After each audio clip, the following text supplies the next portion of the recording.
We are recording. Hello, people of the interwebs. My name is Bryce Tubbs. Thank you so much for tuning into today's video. Today with me is Kati Gaspari. She's a healer, a mentor, and a coach who helps men and women who are in chronic pain decrease inflammation so that they can wake up with less aches and pain. She's helped a lot of people out, and I can't wait for you guys to hear her story. Maybe some quick tips on how you guys can reduce some pain. So, is there anything I missed in that introduction, Kati? No, I think that's about it. Excellent. So, I don't know. For me, the reason why I even got her on the interview is because she's always doing interesting content that makes me kind of think. She posted a piece of content about our eggs. I can't remember if it was like a good source of digestion or something, and I was like, "Ooh, I don't want to know the answer to that." But which is always a great sign of a good coach, because it makes you think about things that you wouldn't think about. So, that's really cool to me. So, can we just take a little step back? Can you tell us a little bit about life before you got into coaching and healing? Sure. So what most people don't know is that I'm a former special education teacher. And life before becoming a chronic pain and disease healer was me going to work every day, a 9 to 5. Really, it's like a 7 to 5 kind of job. And then really with teaching, it never ends. And I was always ignoring my health. For decades, I would go to the doctor and they would diagnose me with some new mysterious illness. And they were very confused because I was a skinny, healthy looking kid. So why was she always sick? And so life before where I am now is I was very confused, not understanding what was going on in my body. And I started to ignore it because I just didn't know what to do anymore. So I just ignored it until I was leaving work 5 years ago when a sheet of ice fell off a 4-story building and hit the top of my head. So you never know what life has in store for you. So, life for me up until 5 years ago was me really ignoring my health because I was so confused on all of these weird diagnoses. And I had the best job, I had the best life. I was traveling the world. I was seeing places I had never been to, but my health was nowhere. I was not in good health. So I actually remember you talked about that a couple of times. So was the sheet of the ice just the one thing the doctors could not ignore anymore? So just like, okay, maybe we should look into helping you out because now you have an injury. I wish it were that easy, Bryce, to be honest with you. It became more of the fight for my life, for me to figure it out, because I kept getting more doctors being like, you could be disabled 5 or 10 more years. And I was like, wait, I'm disabled, I'm in bed, I'm living with 12 out of 10 pain, I have no memory, I can't remember anything, I have constant migraines, I can't function. What do you mean 5 or 10 more years? So it became me trying to seek out new answers because I couldn't, deep down inside, I couldn't agree with this being my life. Like for some reason, deep down inside, I was like, this isn't me. No way. This isn't me. But I didn't know what to do. And that's why I just kept trying to figure out like a new way. It's like business owners who are trying to get clients, right? They're like, oh my God, what's a new way to get a client today? Oh my God, what can I do? And it's like, for me, it was like, oh my God, what's a new way to get out of this torture today? And I figured it out. Was it as difficult as what you imagined once you figured it out? Or was it once you figured it out, you're like, why didn't I think of this? Yeah, it's like, what? Because a lot of people, we've been taught, like, to heal, you go to the doctor, you get a diagnosis, and you take a medication. And that's how I was raised. You go to the doctor, you get a diagnosis, you take a medication. But what kept happening is these medications kept making me more sick and more sick. So it just becomes really overwhelming when you keep getting, more sick. And then when you discover it's who you're being while you're healing is more important than, going and getting more medications. It's like, oh, it's actually what you eat does matter. Oh my God, these little things. And it just becomes like, wow, this is it. I got this. It's like the little steps every day yield big results. And that's what I tell people. And when I'm working with clients, it's like just one thing. What can you be doing for yourself today that would have a huge impact on your health? And they're like, oh, I could drink more water. It's like, yeah, you could drink more water. And then you start drinking more water and you're like, I could eat a fruit for breakfast. Okay, I could do that. And so it builds momentum. Mm-hmm. Okay. So it becomes easy, like it does, but you have to start to see that the little steps are really big steps. Okay, so that brings up an interesting thought that I had in my mind, right? So most people come to you because you now have the answer and you found the plans. Now, why was it that you were able to find it for yourself? Did you have a coach? Were you just hungry for it? What was the thing that helped you get it? That's a really good question. It's called my intuition. And I didn't know what it was called before, to be honest. It was just this annoying voice that kept saying, you need to help people in your position. And I kept being like, how am I going to help anybody? I'm disabled in bed. I'm angry. I'm in 12 out of 10 pain. Like, how am I going to help anybody? And so that became momentum for me to just, okay, I'm going to try acupuncture. Okay, I'm going to try Chinese herbs. Oh my God, this worked. Okay. Oh, now I'm going to try this. It just just the momentum. It just started. And then when I figured it out, I was like, I got to help people. I was like, oh my God, I've got to help people, because it was so much easier than waiting for doctors, waiting for test results, waiting for approval, waiting for the money to do the test or do the surgery. It was so much quicker than all of that waiting I did, or waiting for a medication to work, because I was on dozens of them. And I'm not saying that those things aren't important or aren't the answer, because sometimes you do need those steps on our journey. But, it was like, oh yeah, once I figured it out, I was like, oh yeah, this is my job. Like, I'm not going back to teaching. And I guess now my friends are like, well, you're a teacher in a different way. And I'm like, yeah, now I'm a teacher. Now I just teach people about chronic pain and chronic disease and what's driving it. So I want to kind of hone in on a specific word. You were talking about momentum. So how important is momentum for, not just your pain, but your business and your life in general? It's everything, right? How you do one thing is how you do everything. So, if you're starting a business and you're like, oh, well, I feel like I'm going to work today. And then you're like, no, I'm not going to. Like, you're in, you're out, you're in, you're out. You're not really in. There's no real momentum there. So it's just like your health. You've got to take, a little step every day. It's like, okay, a lot of people are like, I know I can't eat fried food every day, but I do, right? I don't have there's no one there like hitting me on the wrist. And I'm like, okay, but why do you do it? Oh, it's convenient. Oh, whatever. So when we build momentum, it's like, okay, you know what? I'm going to eat fried food 5 times this week. And then it's like, I'm going to eat fried food 4 times the next week. Yeah. And then you're like, oh, see, I could do this. And then you start having this confidence. So it's the momentum I'm always talking about is that inner mantra, is like that story that we're always telling ourselves. And when you start telling yourself the story of, I've got this, versus the story of, I'm never going to figure this out. The I've got this is the momentum, because then you're like, oh my God, it was so easy. Like, I'm a recovered carbaholic. That's something nobody knows. Like, I would eat like 2 bagels a day and go for 4 slices of pizza. Like, I loved carbs. Oh, wow. So I get, that the change is like, oh my God, it's scary. But once you start doing it and you start feeling better, you start making better decisions for yourself. And that's, how you do one thing is how I do everything.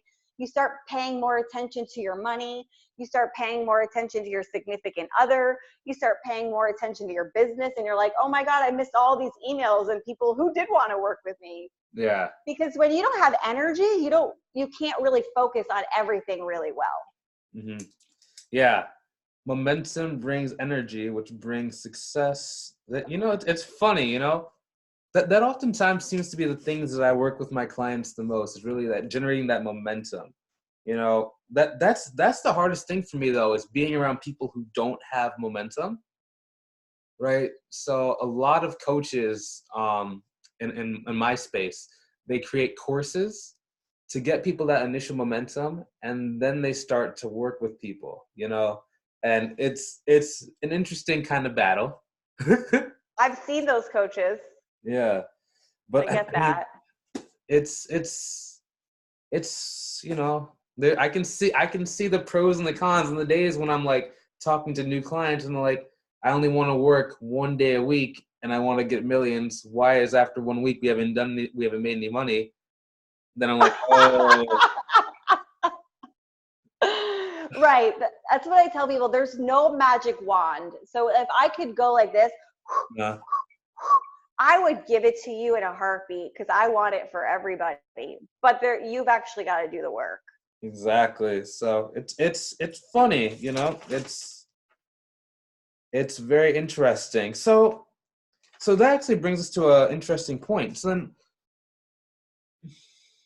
you know, who do you like to work with? Is it specific? I know that, you know, the specific person might be different, but is it one type of pain? Is it only internal pain? Is it like joint pain, muscle pain? Mm.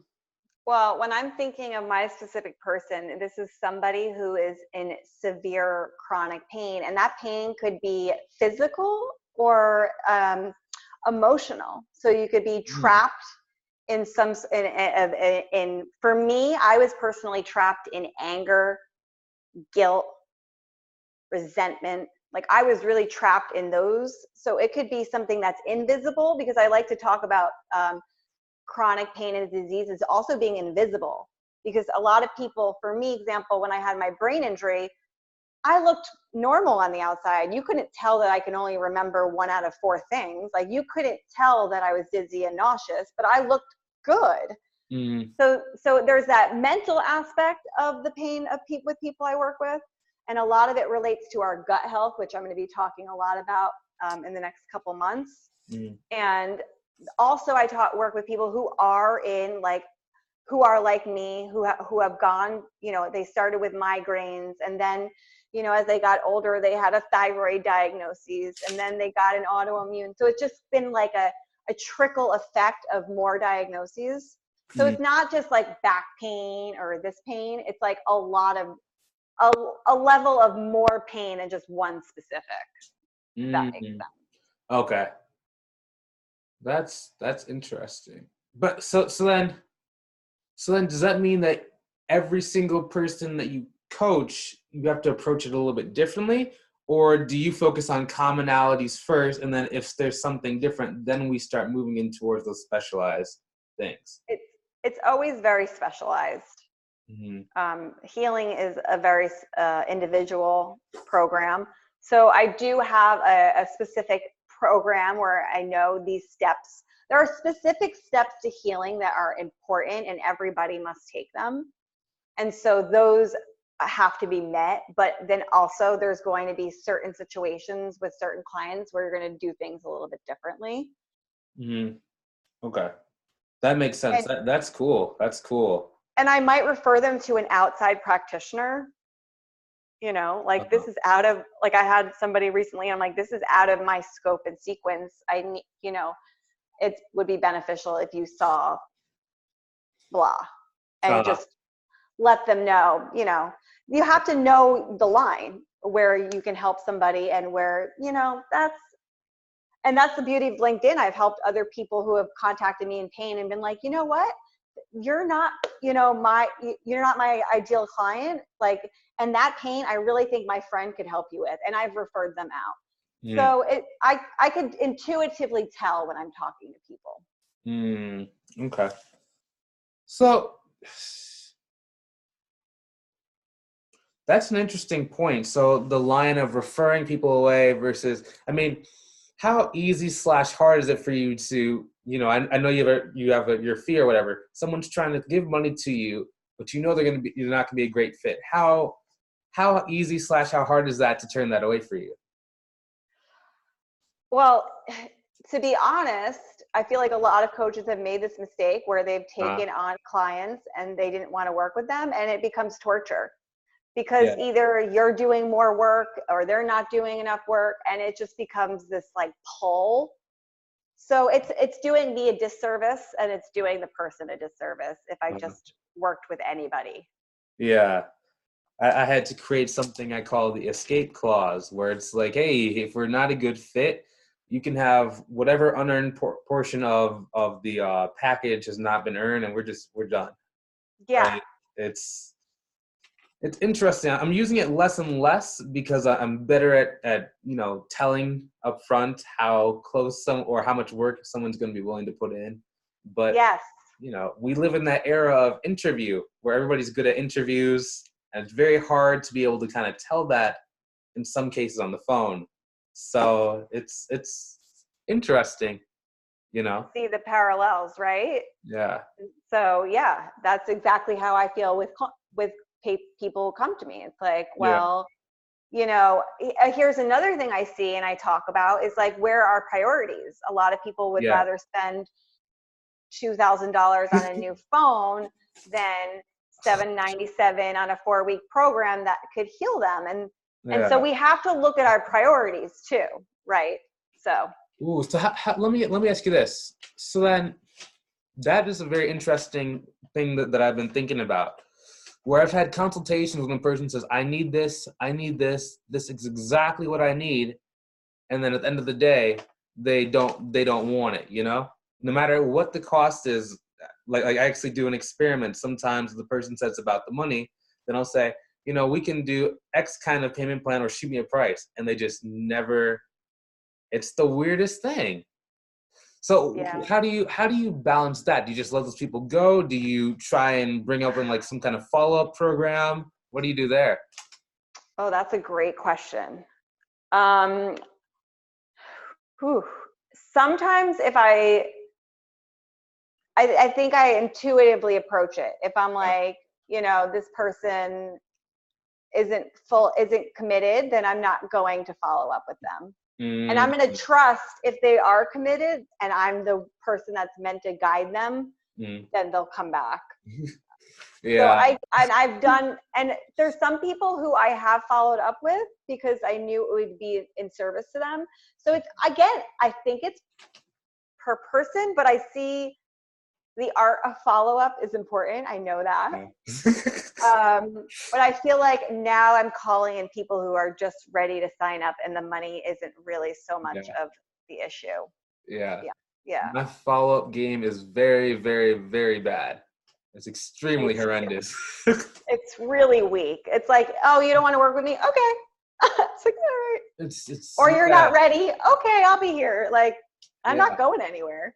Yeah. I mean, it's weird because it's like, now is usually a better time to work with me than in the future, because it always gets busier. It doesn't really, and it always gets more expensive. So it's like, pay it now. Well, not necessarily, because there's going to be but there's also that chance that there's a time where they're not going to be able to get Bryce on the phone anymore. And that's, how do you say that while still being caring and while still not having he's just a marketer saying that, so it's. I think it's important to be like, what's it costing you now? And to really get down to, I got down to what it was costing me to be disabled in bed. I had to pay my car every month, which was now coming out of my savings. I had to pay my this, I had to pay my that. I was paying, all these co-pays. So I think sometimes it's like, how much is it physically costing you to stay stuck? Okay, and then my $797 or whatever your investment is, Bryce, right? It's like, okay, and this is going to get you unstuck, and you don't have to pay 18 copays a week. You don't have to pay $3,000 to CVS pharmacy. It's like, oh my God. So it's like, how much is it really costing you? And is it painful enough for them? Is it costing them, like, are they losing sleep over it, Bryce? Or is it like, if this business thing doesn't take off, then, I'll just get another job. Yeah, I unfortunately, do not do a good enough job screening as what I need to. Because generally it's like the person like, I have no clients. Okay, well, which stage of your business are you in? Are you in those first, like before you launch your business where you still are in your job and you have money? Or are you in the first 1 to 3 months where you think you're invincible?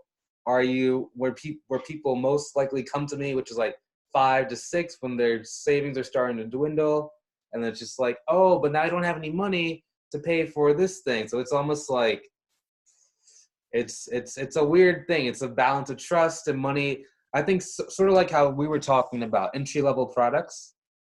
Mm-hmm. Those I really kind of like those where you were talking about the 797, the trust builder products, Yeah. you know, but Quick no, wins, yeah, right? Like, oh, here, you can get your first client this way. And then they get yeah, it and they're like, oh, yeah, he knows his stuff. Oh, I yeah, like him. I trust him. Okay. exactly. This thing might not be scary after all. It's weird. It's not even about whether or not it'll work in some case. It's more about like how much does Bryce care about me? Because I mean everybody's been burned by a digital marketer, right? Where the person like comes on, promises them the world, and then like disappears, and then they're like, I spent $300 working with this person. Like, you spent $300? Like my first ad campaign, I lost that in a day. That's but it's not about the money, it's about I trusted someone, they kind of let me down. Now I don't trust anybody, everybody's a bad guy. Oh. And that's the ego, right? Yeah. And that's the inner voice that they're listening to. Yeah. So we can't control that. Yeah, so it's almost like if you haven't been watching my videos for a certain period of time, or if you can't distinctly tell me what Bryce does, for your business, then I'm starting not to like let people get on the phone. I had a call the other day. The dude's like, first words out of his mouth, I don't know what you do. I was like, you literally told me to set up a call to help you get clients, and it was the weirdest call ever, because he was like, everybody that I try and work with is cheap. I was like, everybody that you try and work with is cheap? And then it's kind of a reflection on, I was like, so I knew before we even talked about price that he was going to be cheap, right? So Did you wrap up the call there? I would have been like, okay, it's a wrap. I have so many different types of price points, and depending on like if the person is really like in need and just doesn't know where to go, I have a special program for that, where it's like commission based coaching, right? I don't really bring it out for everybody, so there's always that chance. But then he's charging like $25 a session because no one's gonna pay him more than that. And I was like, yeah, dude. give him three or four tips on how to do it. At least help them out some way on the call, and then just kind of like part ways or whatever. But it all goes back to the how you do one thing is how you do everything. So if you're sort of in and sort of out on your health, then you're sort of in and sort of out on your business. Yeah. But if you're full in invested to personal growth, like you want to be the best father, you want to be the best, entrepreneur, you want to be the best, and you're committed to personal development, then these small investments in yourself are so like, it's like a no-brainer. It's like, oh yeah, I need Bryce. Like I need a service because I can't do that on my own. Exactly. And it's like, oh yeah, I need Kati. Like I've been in all this pain and I feel like I've been doing everything and I can't figure it out. Yeah, I could, I need help. So it's like, we could hire coaches or hire people to help us, help our children to pass the SATs, but it's like, you don't want to help yourself. Yeah. It's crazy. And then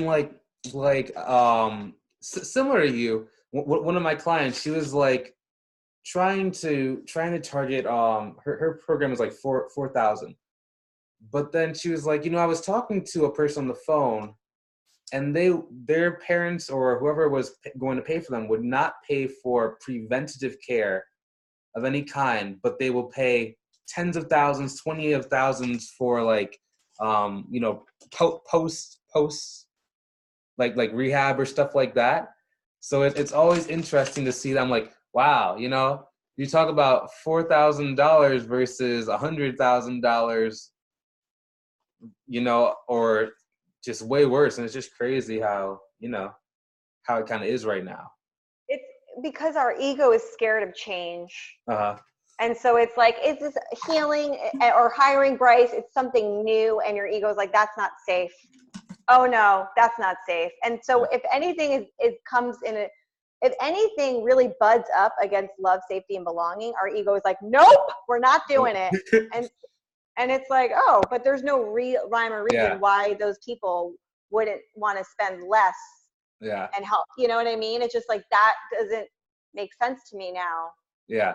But I mean, but that's probably because you've crossed over that little threshold. For example, you said I would have ended the call with them. Unfortunately, Bryce has this thing where Bryce oozes cash. So I assume everybody's oozing cash too. So that it's always like, oh, wait. What? You don't want to spend $200? You don't want to spend $300? But a good example, I was it was my younger brother's birthday party, and we were hanging out with someone from our college days, right? And the person's like, I don't have any money. Okay, cool, man. I'll pick up whatever we do tonight for you. But then the longer we're talking, I look at his shoes. He's like wearing these like Givenchy free runners, $400 shoes. Look at his bracelet. That dude had to have at least $1,500 to $1,700 on his person that night, and had no money for gas to get home.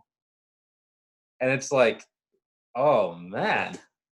So it's just funny, I see that, and it used to really upset me, to be honest, Bryce. I'm going to be really honest. I used to get really upset because I spent $250,000 of my own money to heal. And I sold all of my belongings. I spent my pension. And so when people are like, yeah, I don't have any money, but like you got the newest Louis Vuitton bag, you got your Apple Watch, you got your earbuds, you got your this, you got your that, but you don't have any money to spend a little bit on your health. Yeah. I used to get really upset, like really sad, but then I'm like, oh, you know what? They're going to figure it out.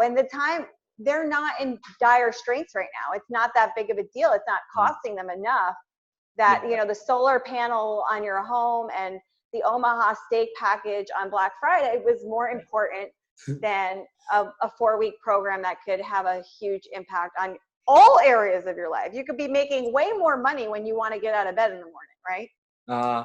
Do you know what the scariest thing that I had to battle with for the longest time was? The reason why I would try and push so hard when they're talking about, when I can see they're going down, but they still have like, pretty good savings. Because I'm like, or my thinking at the time was, well, once they hit rock bottom and they're finally, ready to pay, are they going to have any money to pay for Bryce? You know what I mean? Because then they have the need, oh, but I can't pay for it, or, oh, blah, blah, blah, blah. And it's like, ooh. They'll sell their car. If it's costing them, I'm serious, they'll sell their car. Exactly. They'll sell I've sold all of my sunglasses. Like you will sell, like if you are desperate and you want your business to work, you will do anything. And I've done everything. I'm living proof of that. I have done it all. I've sold it all. I've cleaned up my money story. I know exactly where every penny is going. Like, it's part of the struggle with people who get chronically sick, is that it costs a lot and you lose control of all that. And I know I had to go through that so I can help people through it. But that's it. Like Bryce, it's not costing them enough. And so you've got to focus on calling in the people who have the money. And that's where I feel like our attention, when my Monday mantras, I'm always like, where your focus is, like on who the clients you're attracting in, you're just going to keep attracting them. So if you change your focus and you're like, I'm only attracting people who are ready to sign up for my program, and they have the money, they'll, for me, it's like, I know that my ideal client deep down wants to heal naturally, but doesn't know where to start, And so I focus on calling her in versus all of the people who will send me an inbox and say, hi, Kati. And I could say hi, I eventually say hi back, but it's like, no, I'm calling in the person who just messaged me and was like, I've been watching you for 6 months. I'm ready. I'm talking to my husband, send me the program and we're getting on a call this afternoon. Yeah. So where your focus goes on who you want to call in is really important as well. Yeah, that's you know what the funniest thing is for me, right? I'm like always trying to move as far away from a consultation as possible because for me, like generally the people who sign up right away, they don't even need a consultation call. They say, "Hey, I need you right now, man," and then you get on the consultation call, and it's like there's no point even doing it because they're ready to go. So Yeah. that is really the next step where I would love to go in my business is just to be able to ditch consultation calls completely. Because I mean, spend the 1 hour, you got to prepare for them beforehand. I like to spend 15 minutes beforehand. Then depending on how many you get, you either have to have like a virtual assistant or someone else kind of vet those out for you, and it just a mess. But Yeah. that's interesting, That is incredibly interesting. But that is generally why you see in my industry, right? People either go after people who are still in jobs and try and say entrepreneurship is this great thing. You should just jump right into it. Quit your job, curse out your boss. I mean, have you ever read? I don't know if you read Rich Dad Poor Dad. Everybody who reads that book is literally just, I'm done working today. And then you see people in like Facebook groups or whatever saying, I need my business to work in the next 2 to 4 weeks or I can't pay my bills. And I was like, a lot of coaches, the longest I've ever heard a coach go without a client, his first client was it used to be 11 months, but I recently heard someone who said it was about a year and 3 months without a client. Wow. So I'm like, you're talking about 2 to 4 weeks, and you think you're gonna go make $5,000-$10,000? And think about the energy you're putting out, the Yeah, desperation, like attracts like. So it's not good. And I didn't know that, but I'm a very different healer, yeah, coach, entrepreneur because I was disabled in bed with no income. So like I was already at like my low of low. It's like yeah, I couldn't just say you and quit and yeah, call my boss and be like I'm out. I was like out for a different reason, and yeah. then I was like, oh yeah, I'm not going back to that, and I couldn't go back to that. So it just became a matter of being like, oh yeah, I gotta help people. So this business has to work. That is interesting. I've recently been kind of like trying to say and push the phrase that like most people don't actually either become entrepreneurs, don't actually change their life until they've lost something. There was a guy who at a networking event, well, it wasn't really, I was just walking through and they were networking. And the person was like, I do real estate or I'm doing blah, blah, blah, blah, blah. And, it was his first business ever. And he was like, I'm trying to get a fund going together to, put a bunch of people's money in and I'm going to buy some properties or blah, blah, blah. And it was like, that's totally feasible. I know a lot of people have done that in the past, but it's like, you've never lost money or lost your own money or have done it before, like, or even attempted to. Like, I would rather give my money to someone who did a project and lost their own money on the same project than someone who's never done it before, Yeah. and the dude just couldn't understand. He was like, but my idea is amazing. I'm like, everybody thinks entrepreneurship is about your idea, and I'm like, shit, man. I don't know. But back to like moving. So, what is your vision for your business? Wow. My vision is constantly unfolding, Mm-hmm. but my current vision is that I will be working and traveling the world and giving live presentations to people. And with that, I will have enough money to help the homeless eat good meals. Uh-huh. Like I actually want people who don't have money to actually come to a place where they can get meals that are going to help them feel better. Mm. So I really want to be able to give back. So I want to help as many people get out of pain, but I also want to give back through meals. And I feel like that's something I've uncovered this year. I've learned a lot about how food really can heal. It doesn't matter if they're doing the other important factors, like the food will help them enough.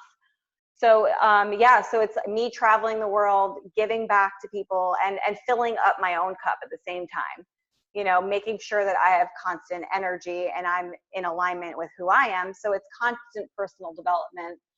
And yeah, it's just really on stage, giving speeches, telling people how I was just in the mud and I just crawled every day and figured it out, and then they can too. And so I just see myself on stage, writing books, traveling, and giving back as much as possible. Mm. Yeah. That's really cool. So do you consider your business and your life intertwined, or do you consider them two separate things? Everything is intertwined, because you know how I show up for myself is how I show up for my business. So everything for me is connected. That's something I work with people to teach people about, how everything is connected. Yeah, I mean, because even when you're talking about if you're traveling all to the different places, right, then you're not speaking the whole time, so you're still on vacation, and it's tax deductible. And I could be writing a book, or Exactly. doing little, like I love watching Mel Robbins, like little video clips and in like the back of a cab, or Gary Vee. It's just like that's what I want to be doing. Like my time is so precious that I've got people doing it all for me, and I'm just really here to inspire the world that you can reclaim your health at any time. That's really interesting. That's a great point. So let me ask you this. So what is success to you? Okay. So success. I feel like the real key to what success is knowing, liking, and trusting yourself more than anybody else. And when that happens, you start making the most empowering decisions for yourself on a daily basis. And everything just comes into alignment. Your business is booming, your health is booming, your relationship, your money, everything is flourishing, your connection. So I really believe success is, the definition is knowing, liking, and trusting yourself. And then just from there, that momentum drives you to anything that you want. You can reach anything. That's a good point. I like, I've never heard that version. I've thought about it, but I've never heard like a coach say that, because for you have a lot of different cool things going for you and your message, right? Because your message both talks about you want to impact people, but at the same time, that you have money to be able to push your other goals, which is to feed, people who are homeless, versus other people. When I ask them that question, they're like some metaphysical kind of answer, which is, extremely cool and very respectful and respective, but it doesn't have that physical realm kind of push in there. It's always like, I want to be able to have people, I don't know what a good example of it is, but I don't know. And you've got to have that connection, that why, like really deep down, like why should the universe, because abundance, anybody can be abundant. Everybody's birthright is to be as abundant as they want. But, it's all our choices and our focus, right? So I don't know where we were going with that, but. Well, I mean, I think that's very interesting. It's a different feeling when you're talking to someone who is either knows what they're doing or is moving towards actually making progress. It's once you can put together the metaphysical stuff and the physical that you start moving forward, or else you're just a person who is in my LinkedIn message center saying, I'm trying to, help everybody's consciousness raise above the blah, blah, blah, blah, blah, but it's not about money, so I don't charge my services, but I'm also homeless. But then, metaphysically, I'm like, Yeah. There's a lot of there's a lot of deep connections there are. And I actually talk to practitioners and we all just want to give. And I'm like, no, you actually, God or whoever you believe in wants you to be rewarded for your services. Like you actually deserve to make money and not be homeless because you have a gift. Yeah. It's, oh my goodness. It's, but you see that's all before we were talking. I was telling, or before the interview, I was telling you about like, or we've talked about it in this interview, was the having the course for people who are in that realm to bring them up to like that momentum state, because once you have that momentum, I can tell you 5 or 6 different things. You can try anything and it'll work. But when you don't have that momentum, it's like you could be on the Ellen show today and you'll still find a way to mess it up. Yeah. Right? And it's just like it's interesting. Well, it's that inner work. We really got to work on our inner self. Yeah. And that's really what it comes down to, is like a lot of, it's how we do one thing is how we do everything. So it's like, so for the person who said that, you know, he didn't have money to go out, but he had money to make himself look good, you know, like, you know, it's where we got to learn to prioritize ourselves, you know, and that's why I said success is really knowing, liking, and trusting ourselves, because it all starts within here. And if we know that our gift, or we know our service is amazing, we don't need these programs, because what if those people don't even do the program? So then you look like a bad coach because they didn't even open the program, and so they got they didn't feel good about it, and therefore they now think that you're a bad coach. Yeah. Because they didn't sign up for your little enrollment program. That's why I created a one-on-one program that was 4 weeks, but it's one-on-one. So it's like we're meeting face to face. I'm not just going to give you this little program and say, go do it, because you're not going to do it. That's why you need support and accountability. That's why you need Bryce. You need support and accountability. You can know what to do. You can watch Gary Vee's live all day on LinkedIn, but you're not going to do it because something deep inside of you is keeping you stuck. So you need Bryce or Katie or whomever to get you in that momentum. That's weird to me, but you know, that's actually weird to me. The reason why is because for me, if I know something's gonna work, I actually don't want to talk to the coach, because the coach is gonna get busy, right? For example, one of my mentors, we may meet once a month, and if I have to wait every once a month or once a week, then that time in between is always the part where it's like, okay, you just tell me one thing that's going to work. I'm going to go do that. So that's part of why, like, that's also the challenge with coaching. For some of like the clients I've had in the past, you'll coach from one session. Okay, did you do this thing? We'll be on the call 95% of the way done. There's 5% I need you to do, like put in your credit card information to go buy LinkedIn Sales Nav by the time we meet next. You hear them like a week later, even 2 days later. So did we finish this aspect? No. Well, why? I just, and I'm like, I have the same call. And I'm like, oh man. But so I do offer support in between my sessions. Oh, you so do? There are certain clients that I offer like walkie-talkie support. Oh. So it's like a walkie-talkie in your pocket. So you can literally be like, Katie, I'm at the grocery store. I'm looking at these ingredients. What does this mean? Or Katie, I'm in front of the freezer and I'm about to eat all this ice cream. Help me. So that's what I do. I started offering my clients this fall. Now I'm in their pocket. So I'm available in between. And I've always been that coach who's been available in between, because it does. Sometimes you just need somebody to check in with you. So I see that. Yeah. Yeah, that's interesting. Like, right. So you can tell who's going to be successful because then you'll start to get like the same people are texting you. Okay, so I've done this. How do I do this part? And then you respond. I've done this part. How do I do this part? I respond. But there's the people who ghost, or who you only see once a week, where it's like, oh, wow. They're kind of in, they're kind of out. They're half in, they're half out. Am I going to be an entrepreneur? Is this really going to work? Or Yeah.